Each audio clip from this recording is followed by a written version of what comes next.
Okay, back again on the Rich Van Tassel channel. Today is Monday, September 28th. We're going to make a video where we break down yesterday's games in just a moment. There was news about Michael Sam, however, the former draft pick of the St. Louis Rams, also was on the Cowboys practice squad.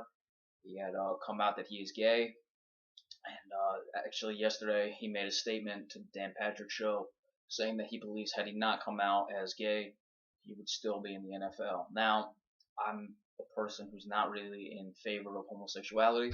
I'm a person who believes that there are people who try to push their agenda in this situation and try to make a mountain out of a molehill where they make statements, saying things like this and try to push a certain agenda. However, with all that being said, I would actually agree with Michael Sam in this case. I couldn't see any other reason why he wouldn't be in the NFL. Now, granted, he struggled in the Canadian League. He didn't make any of the teams he tried out for, but that's just using circular logic, saying that it could have been that he's gay or not. But this guy was projected to be a minimum of third round pick. He came out that he was gay. He was already dropping down many rounds. There were people saying he wouldn't be drafted, and he was, I believe, like the fourth to last pick at the end of that draft. This was a guy who won Defensive Player of the Year at Missouri. He's a little undersized, but undersized guys can find spots in the league. There are plenty of examples: Jerry Hughes, Dwight Freeney in the past. Um, so that would be the case in that situation. Do I believe that a lot of it is quote unquote homophobia? I'm sure that plays a role in it. There are people who are homophobic all over the world. So me personally, I really don't care what you do. I'm not in favor of it, but I'm not the ultimate judge. So if a man wants to have sex with another man, then go ahead. I'm certainly not gonna find anything that I can look at in that and see any positives in it, but that's just me personally. But I'm not the ultimate judge, so if that's what someone wants to do, they can do it. I think more of what plays a role in it than homophobia in the NFL was simply the distraction factor.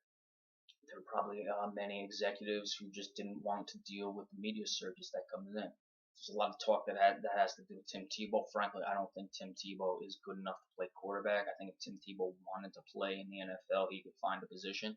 He's just not a quarterback, and that's what he wants to play. But I think that the distraction part is really what hurts Tim Tebow a lot. I figured he'd get more chances to at least try out as a quarterback if he would.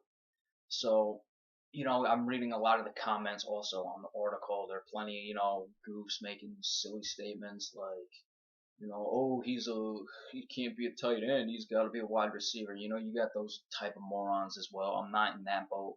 As I said, I mean, not only are those jokes immature, they just go to show why, people take extremes, as we were discussing before, and go out of their way to, push this agenda and will often, take things that probably aren't the case, which again we discussed. I believe this is the case in this situation, but there will be other situations where people will think that they got slighted somehow because of their sexual preference, their race, this, that, and the other thing, and it's because you got morons like this who come out and make these statements, and furthermore they wonder why people like Barack Obama and other progressives get elected is because of them. They don't realize that they're just hurting their own cause.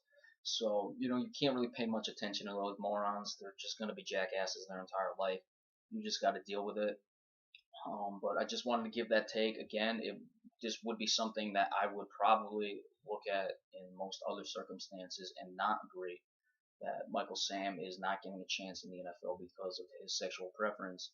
But I just don't think that's the case here. I believe that he is being slighted because of it. Again, we discussed. I don't know how much of it has to do with homophobics in the NFL. I'm sure there are. I'm not going to sit here and even pretend for a second that there aren't. But I think that it's more of a distraction factor. He had stated that he wanted to come out after he made a team, which I thought would have been much more advantageous to him. Certainly, had he made a team, then came out and said that he was gay, and then he got cut, then it's pretty cut and dry. That's the reason he's not playing.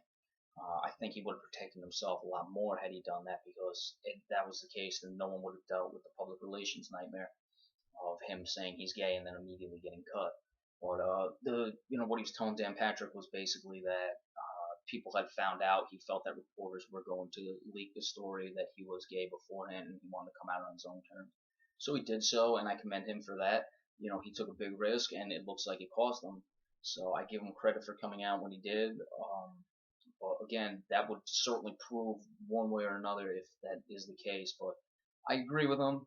That's where it is. Again, this isn't something that I would normally look at and be like, yeah, you're not in the league because you're gay. But it just doesn't point to any other conclusions. So we just wanted to give you that take. I'm going to take just a minute here, and then we're going to break down the games from yesterday. So stay tuned for that. Thank you.